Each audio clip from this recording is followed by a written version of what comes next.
Hi, EP Bio students. So today we're going to talk about DNA replication. Let me just adjust this real quick. And before we talk about DNA replication, we should talk about the structure of a nucleotide. So here we have a simple drawing of a nucleotide. Here is our phosphate group. Here is our nitrogenous base. We're just using G for guanine. And here we have our simple sugar in the center. And notice how I number this 1, 2, 3, 4, 5. So scientists are actually kind of lazy. And when two lines intersect, when we have intersections or vertices like here, or two or more lines intersect like here, here, here, and here, we're just going to say that that represents a carbon. And the actual lines themselves represent covalent bonds. So we name them 1', 2', 3', 4', 5'. And so I can name them 1', 2', 3', 4', 5', and this little dash up here basically means prime. I don't know why it's called prime, it's just like a naming thing. So here we have our 1' carbon, and a lot of people say it's the most important because it's attached to the only part of the nucleotide that can change. And the only part of a nucleotide that can change is the nitrogenous base, because there are technically 5 different nitrogenous bases: adenine, thymine, guanine, cytosine, or uracil. And uracil replaces thymine in RNA. And our 5' carbons and 3' carbons are also very important because they're landmarks. And I'm going to talk about this more down here. So basically, DNA is anti-parallel. What I mean by that is that one strand goes in this direction. Other strand is opposite facing and goes in this direction. So the reason DNA is opposite facing on both sides is because we need to get the hydrogen bonds to connect. We need to get the nitrogenous bases to actually orient themselves to face each other so that the hydrogen bonds, like here and here, can take place. And we can't do that unless one side is flipped reverse so that the nitrogenous bases are actually facing each other. So that's what I mean when DNA is anti-parallel. It means one side is oriented this way, the other side is going to be oriented upside down relative to the other side. So when I say 5' and 3' end, because 3' and 5' carbons are going to be our landmarks, what I mean by that, so here we have our 1', 2', 3', 4', 5' carbons.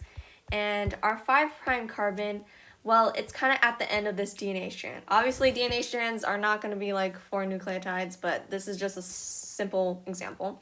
So since we end with our 5' carbon, we're just going to call this the 5' end. This is very convenient when naming stuff like the 5' end, the 3' end.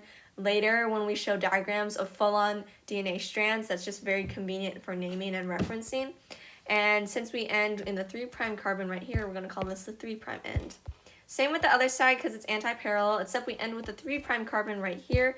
It's at the very end, so we're going to call this a 3' end. We end with the 5' carbon, and then we're going to call this the 5' end. And right here, between our 3' carbon and our phosphate group, we have something called a sugar-phosphate bond happening between our phosphate group and our 3' carbon. And that is one way that the nucleotides on the same strand are connected to each other. So now we're going to talk about DNA replication. So there are 3 main reasons that we need DNA replication.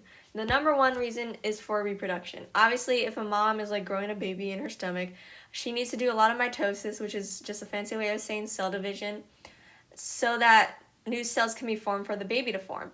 So when cell division occurs, each new cell needs its own set of DNA, so that's why we need to do DNA replication. We also, reason number 2 is that we need to repair aged and damaged tissue. For instance, our skin cells, we sometimes get dead skin cells. That's why we need to exfoliate so that we can make room for new skin cells, a new layer of skin to grow, and our cells regenerate every so often just to repair old damaged tissue. And then reason number 3 is that we need growth of more of the same size cells. The reason I say same size cells is because when we grow from being a baby to being teenage size, adult size, when we physically grow taller, our cells aren't necessarily getting larger. They're just doing more cell division and getting more plentiful. That's a common misconception when we're growing. Our cells don't get bigger. The reason we don't like bigger cells is because there's that surface area to volume ratio.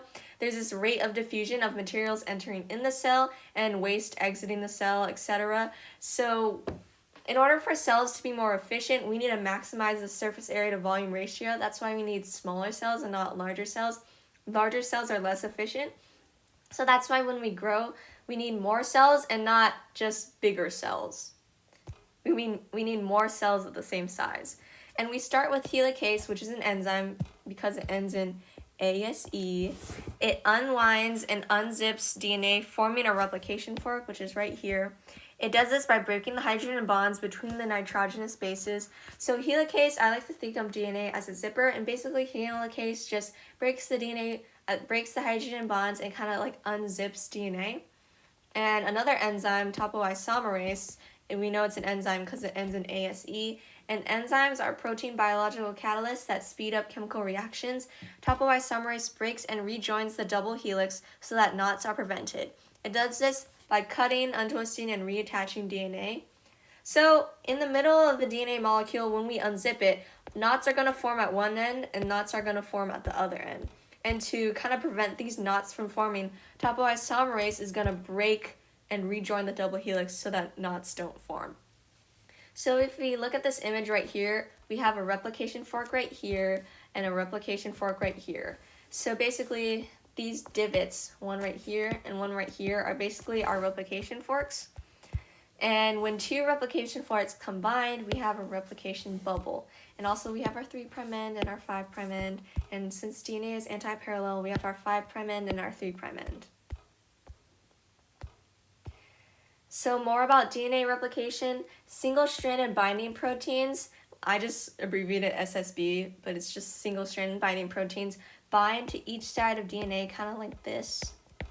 And they kind of hold DNA open and stabilize it so to prevent the bases from rebonding.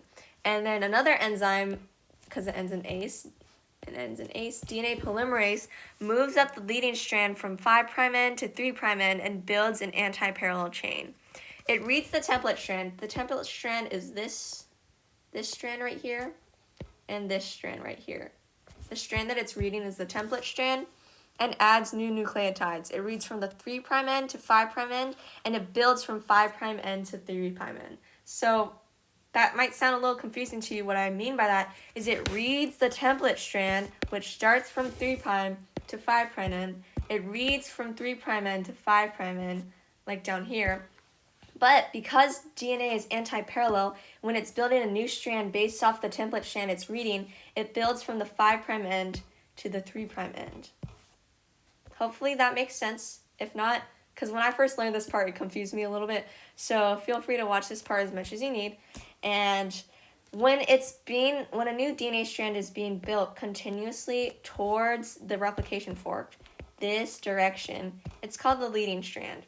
And when a new DNA strand is being built discontinuously away from the replication fork, this direction, it's called the lagging strand.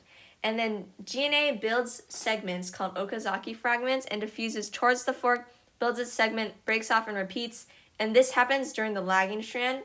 Because DNA polymerase is kind of weird, it can only build from 5' to 3', so it can only build in this direction on this side and this direction on this side. So for the lagging strand, we're going to build a segment and then we're going to break off and diffuse towards the replication fork, build another segment, and then break off and diffuse towards the replication fork again. And we're just going to keep doing this, and as helicase continues to break those hydrogen bonds and unwind, because this area right here and this area right here, these replication forks are not a fixed boundary, because helicase will continue to break the boundary and expand the replication forks because it's going to continue to unzip that DNA on both sides. And I'm going to erase this. Yet another enzyme, primase, adds an RNA primer. And then DNA polymerase adds new nucleotides continuously on the leading strands and discontinuously on the lagging strand, which we just talked about. And then the RNA primer is removed by another enzyme called RNase and the resulting gap, oh, that's why that was there, this is a P, is filled by DNA polymerase. And DNA polymerase is also weird in the sense that it can't start a new strand, it can only extend an existing strand, so that's why we need this RNA primer. We need that put in so that we can extend the RNA primer, and then eventually that RNA primer is going to be removed and taken out. Another DNA polymerase called DNA polymerase 2 is going to fill in this gap made by the RNA primers, and then so on the lagging strand, we're going to have all these gaps, all these fragments called Okazaki fragments. They need to be joined together somehow. So yet another enzyme called DNA ligase is going to form sugar phosphate bonds between the different Okazaki fragments to connect them together. So I know that was like a lot of information that I just threw at you, so feel free to watch this video as many times as you can. And if you're still confused, what helps me for this topic is that I like to look up real quick animation videos of this whole process occurring to really help me visualize it. And also, I noticed that only a percentage of the people that are watching this video are subscribed, and I know this sounds really basic as a YouTuber, but if you really like these videos, you should definitely subscribe. That'll help our channel grow, and hopefully by then, if we grow, we can expand out to tutoring other subjects, not just AP Bio.